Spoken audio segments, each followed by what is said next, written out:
Hi, it's me again, Shani. I really enjoy making these videos now. I just want to talk, talk, talk, talk. That's all I want to do all day is talk. Ever since I was really little,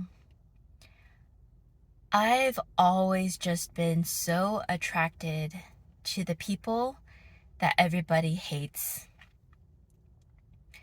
If there is somebody in a room that I happen to be in and they are outcasted and people are all talking shit about them or just really hating on them, then that's the person I will go to straight away. I've just always been so drawn to the people that may be weird or cause a lot of trouble, or, that they're just kind of loners or people that are not accepted into the general society. Those are the people I would always gravitate towards.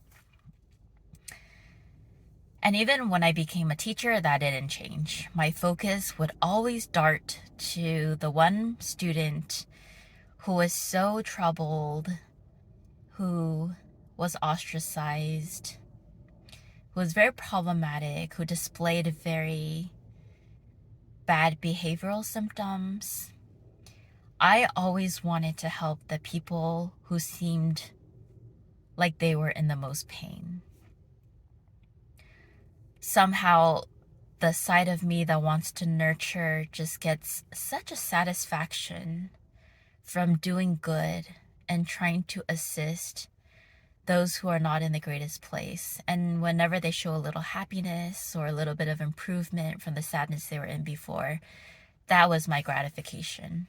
That was where I felt fulfilled. I didn't need anything back from them. I didn't need any reward or anything like that. Just seeing them become happier was enough for me. And that's just how I've always been. I feel like I have so much love that I want to give. Love, love, love, love, love. I just want to shower love on these people that break my heart because they appear to be so tortured by something. I didn't always know what it was, but I just felt instinctively that there was something very painful inside of them that I wanted to help alleviate. So throughout my life, there was that pattern where I would always seek out the person that needed the most help, and I would just give of myself unconditionally.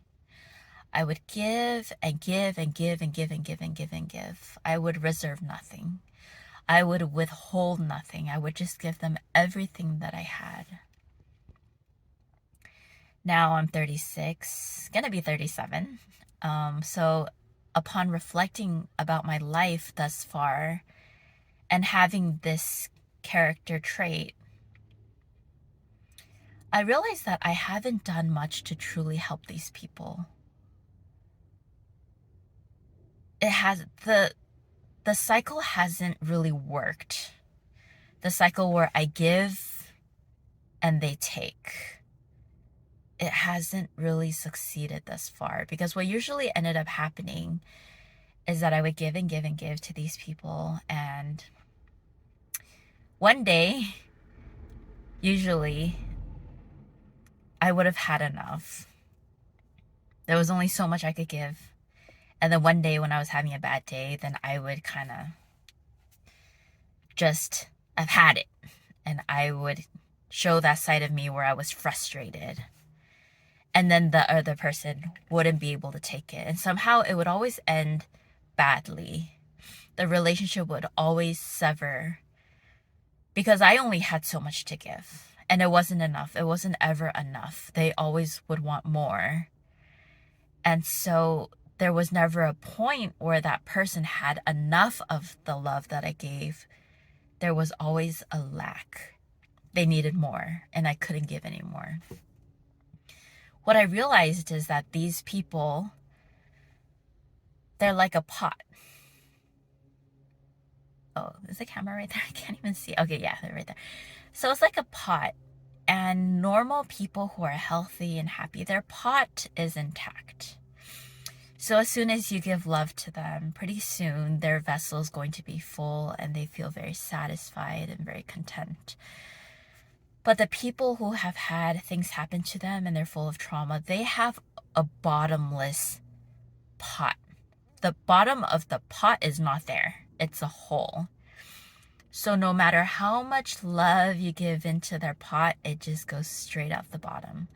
Straight out the bottom. It doesn't ever fill.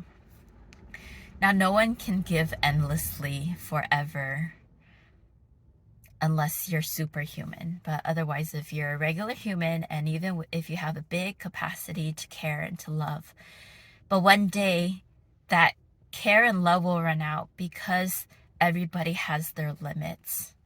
Everybody has their limits to how much they can give. And when you are not able to give to that person at any point, then that is where you see the holes in this relationship that you're maintaining.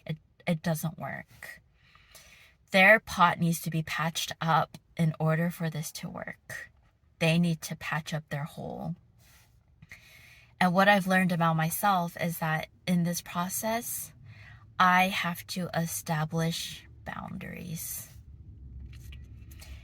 I have to set up boundaries, and that is fucking hard for me. It has been so hard for me my whole life because my heart is so soft and it's not accustomed to saying, hey, wait a minute. No, you can't do that. I don't feel okay with what you're doing.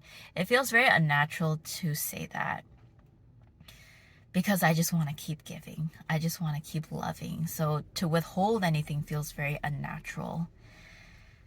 But what I've learned for the long-term health of a relationship is that it is absolutely essential to set clear boundaries.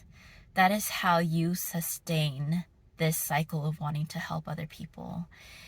And, the thing is, these people that have been hurt, sometimes they can be dangerous. They can be dangerous in the way that a lot of them harbor a lot of anger. And a lot of them harbor very vengeful tendencies where if you upset them, then they're out to kill. They're out to destroy. So if you don't have these clear and very firm boundaries, and these people get angry, it could bode very badly for you. It could. So establishing very clear boundaries is essential for the nurturer who wishes to help those who are more difficult. Boundaries are essential to go the longer route, to sustain this virtuous cycle of wanting to help others. There needs to be boundaries. When you have boundaries, then you protect yourself. You safeguard yourself from some of the dangers that can happen to you. And at the same time, when you have boundaries, then you don't overgive of yourself where it becomes too much and then your vessel runs dry. You don't get to that point. When you have boundaries, it protects you and it protects the other person. I wouldn't say it protects the other person, but it allows them to see that they cannot exploit you. They cannot take advantage of your good nature. There is a line that they cannot cross. If they cross that line, then they cease to get any more of that love and care that they actually would like. They are taught how to behave instead of running around recklessly. They need to be shown that, there are certain rules to be respected. Even though I'm a person that loves to give and I'm soft, but you need to respect my rules and you need to respect the lines that I create. And so they learn to respect you while still being under your influence. And, you can continue to love and give when they respect those boundaries. And for yourself, you are protected because you won't let other people take advantage of what you so naturally want to give. So boundaries, boundaries, boundaries. Boundaries are required for both parties. I cannot stress it enough. boundaries are the thing to learn in this type of dynamic.